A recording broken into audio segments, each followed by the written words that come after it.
Assalamualaikum warahmatullahi wabarakatuh. Alhamdulillahi rabbil alamin.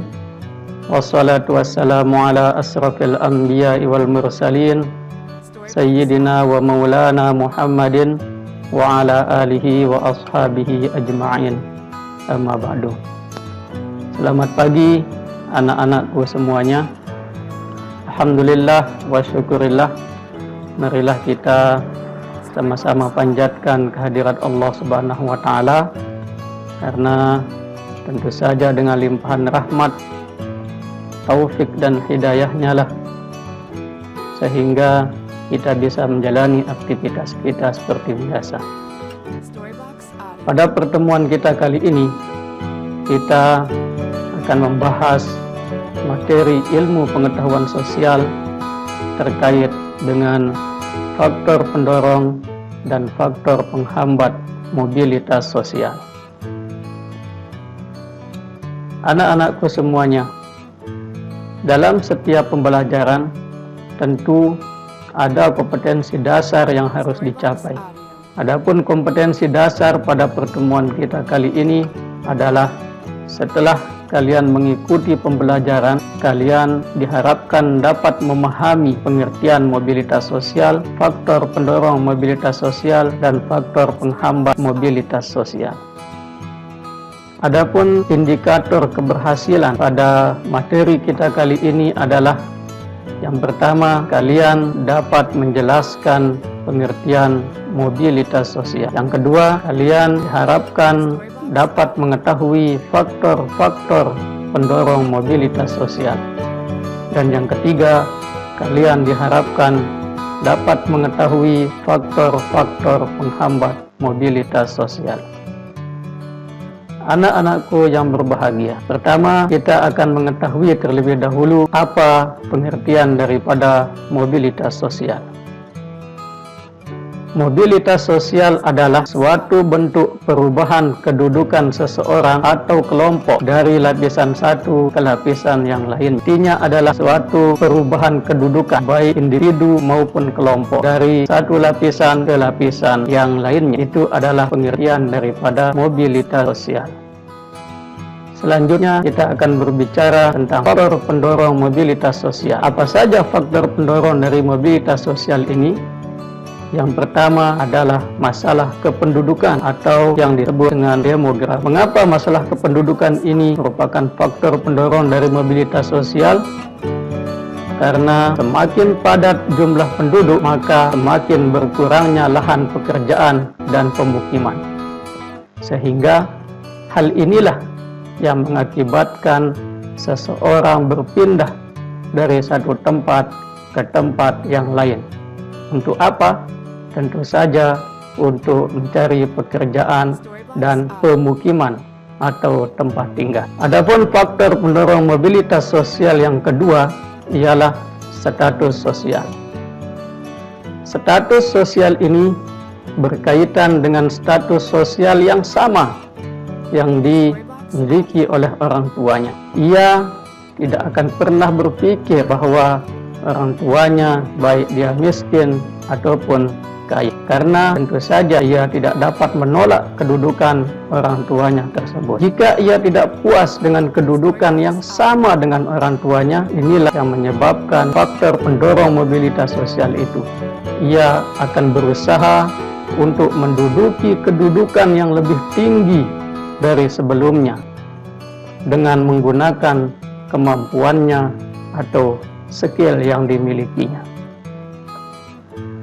Faktor pendorong mobilitas sosial berikutnya adalah keadaan ekonomi. Mobilitas sosial ekonomi ini sering terjadi apabila sumber daya alam di daerah penduduk padat yang sudah tidak mampu mencukupi kebutuhan untuk hidupnya, sehingga penduduk tersebut akan melakukan mobilitas sosial dengan mencari lahan yang subur di daerah lain sehingga kebutuhan hidupnya dapat tercukupi. Selanjutnya, faktor pendorong mobilitas sosial adalah keinginan untuk melihat daerah lain. Keinginan untuk melihat daerah lain inilah yang akan menyebabkan terjadinya mobilitas sosial secara geografis atau perpindahan individu maupun kelompok secara geografis. Contohnya pariwisata, studi banding, dan kunjungan kerja.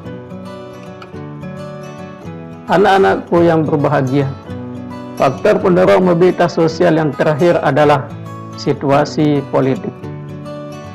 Mengapa situasi politik disebut sebagai faktor pendorong daripada mobilitas sosial? Karena jika kondisi politik suatu negara tidak kondusif, maka orang yang ada di dalam negara tersebut akan terdorong untuk melakukan mobilitas sosial. Anak-anakku yang berbahagia, setelah tadi kita memahami faktor pendorong daripada mobilitas sosial, maka selanjutnya kita akan mencoba memahami faktor penghambat daripada mobilitas sosial.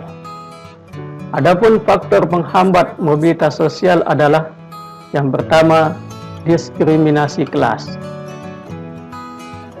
Adanya sistem kelas yang tertutup dalam suatu masyarakat akan dapat menghalangi mobilitas ke atas yang membatasi keanggotaan suatu organisasi tertentu dengan berbagai macam syarat dan ketentuan yang ada, sehingga sangat terbatas orang yang dapat masuk ke dalam organisasi tersebut, dan hal inilah yang akan menghambat terjadinya perpindahan status seseorang dalam masyarakat. Faktor penghambat mobilitas sosial selanjutnya adalah kemiskinan. Bagi masyarakat miskin atau yang tidak mampu, tentu akan sangat sulit untuk menggerakkan statusnya ke atas karena keadaan ekonomi yang serba kekurangan. Sehingga kemiskinan adalah termasuk faktor penghambat dari mobilitas sosial. Faktor penghambat mobilitas sosial selanjutnya adalah kebudayaan. Kebudayaan yang bersifat tradisional akan menjadi penghambat terjadinya mobilitas sosial. Sekali lagi, kebudayaan yang bersifat tradisional akan menjadi penghambat terjadinya mobilitas sosial. Berbeda dengan masyarakat modern. Mengapa demikian? Karena masyarakat modern cenderung memberikan peluang terjadinya mobilitas sosial dalam masyarakat, karena masyarakat modern telah didukung dengan kemajuan ilmu, pengetahuan, dan teknologi. Faktor penghambat mobilitas yang terakhir adalah pengaruh sosialisasi yang kuat.